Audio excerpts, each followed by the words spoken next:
Welcome, in front of me I have the S96 Pro, and today I'll show you how you can change your icon's shape. So at the first you have to open Play Store, tap on the search pool and get this application.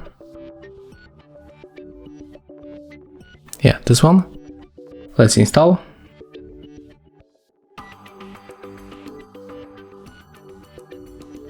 Click open.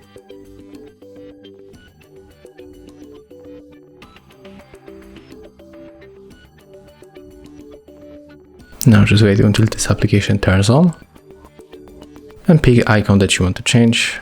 For example, I'm going to pick the children application, and we have to remove this watermark because when you change it, it will be the small watermark. So let's remove it.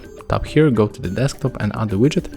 Click hold, tap the widgets, scroll down and find the application, the X icon, then put it here. And right now application will be open at another time, and we have to tap on the right upper corner. Finally pick the application icon and then pick your shape. For example, we can change like that. Click OK. You can speed through the check. Let's mute this ad and turn it off after a few seconds by tapping on the X. And as you can see, there we got our icon, and as you can see, the shape has changed. So if you found this video helpful, remember to leave a like, comment and subscribe to our channel.